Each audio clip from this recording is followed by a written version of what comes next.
여러분 안녕하십니까? 여디디아와 함께하는 하늘은하수 라디오에 오신 모든 분들을 진심으로 환영합니다. 오늘은 구속의 경륜이라는 제목으로 이야기를 나누어 보겠습니다. 여디디아님, 그 인류의 첫 범죄 이후에 말이죠. 하늘과 땅에는 어떤 변화가 있었다고 하죠? 이게 그냥 슬픔, 이 정도가 아니라 정말 큰 어떤 파장이 있었을 것 같아요? 네, 맞습니다. 사람의 타락, 이게 보통 일이 아니었죠. 온 하늘에 정말 깊은 슬픔을 가져왔다고 해요. 하나님께서 보시기에 심히 좋았다 하셨던 그 세상이 순식간에 죄의 그늘 아래 놓이게 된 거고요. 그리고 하나님의 법을 어긴 인류에게는 글쎄요, 정말 어두운 미래만이 기다리는 것처럼 보였죠. 아, 율법은 공의로우니까요, 그 값을 요구했고 온 우주가 그 결과를 정말 숨죽여 지켜봤습니다. 와, 그야말로 절망적인 상황이었네요. 정말 어떤 희망도 없어 보였을 것 같은데 어떻게 거기서 반전이 일어날 수 있었을까요? 그 핵심은요, 바로 하나님의 그 헤아릴 수 없는 사랑, 그리고 자비심이었습니다. 인류가 스스로는 정말 도저히 빠져나올 수 없는 그런 상태에 이르렀을 때 하나님께서는 이미 영원 전부터요, 구속의 경륜이라는 걸 갖고 계셨어요. 영원 전부터요? 네, 인류를 구원하시려는 아주 놀라운 계획이죠. 이 계획이 인간의 죄가 시작되기도 전에 이미 세워져 있었다는 거, 이게 참 놀라운 점입니다. 와, 영원 전부터 계획되었다니 정말 그 깊이가 상상이 안 되네요. 그럼 그 계획의 중심에는 누가 있었던 건가요? 바로 하나님의 아들 예수 그리스도셨습니다. 오직 하나님과 동등하신 그분만이 율법의 그 엄중한 요구를 만족시키고 또 죄의 값을 치르실 수 있었거든요. 아, 오직 그리스도만이. 네, 그분은 기꺼이 우리의 죄, 그리고 그로 인한 모든 수치를 대신 짊어지기로 선택하신 거죠. 전부 우리 인간을 향한 그 사랑 때문이었습니다. 하나님의 아들께서 직접 그 길을, 그 희생의 무게가 정말 감히 상상하기가 어렵습니다. 구체적으로 어떤 희생을 치르신 건지 좀 더 설명해 주실 수 있을까요? 그 희생은 정말 우리의 이해를 초월하는 것이었죠.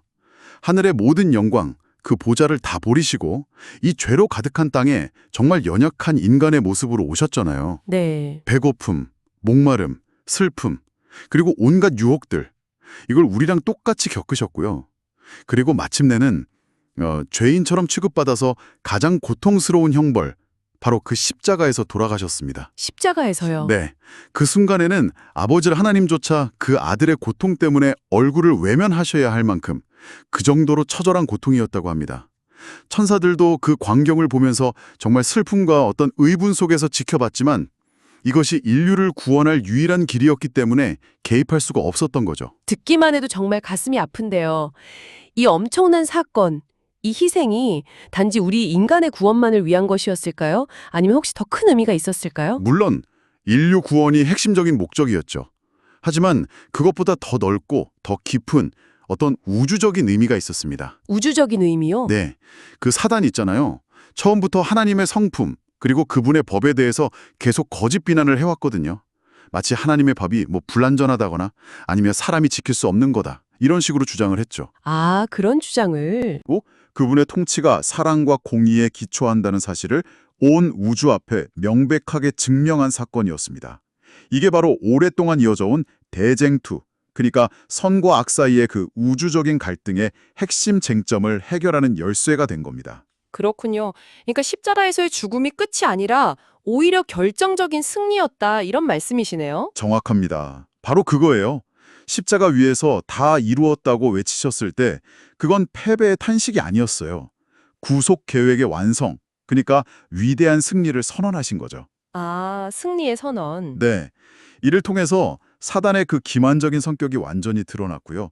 하나님의 의로우심과 사랑이 온 우주에 확증된 겁니다. 율법의 요구는 충족되었고 인간이 다시 하나님과 화목할 수 있는 길이 열린 거죠. 더 나아가서 이 희생은요, 잃어버렸던 이 지구의 회복, 그리고 의인들을 위한 영원한 처소를 마련해 주시겠다는 약속의 근거까지 되었습니다. 이 구속의 경륜을 우리가 좀 깊이 생각해 볼 때, 정말 측량할 수 없는 하나님의 사랑을 마주하게 되는 것 같아요. 우리가 아직 죄 가운데 있었을 때, 정말 아무런 자급도 없을 때인데, 하나님께서는 당신의 가장 귀한 아들을 우리를 위해 아낌없이 내어주셨다는 거잖아요. 네, 맞아요. 이 사실만큼 오늘을 살아가는 우리에게 큰 위로와 소망을 주는 것은 없을 겁니다. 혹시 지금 여러분의 삶이 좀 힘들고 그 무게에 눌려 어렵게 느껴지신다면 이 변함없고 조건 없는 사람이 바로 당신을 붙들고 있다는 것을 꼭 기억하시고요. 그 사랑 안에서 참된 평안과 새 힘을 얻으시기를 진심으로 바랍니다. 여러분, 오늘의 하늘 은하수 라디오 어떠셨나요? 매일매일 저녁 9시에 더 다양하고 흥미로운 주제로 여러분들을 찾아오도록 하겠습니다. 구독과 좋아요, 알림 설정은 저에게 큰 힘이 됩니다. 내일 다시 만나요. 안녕.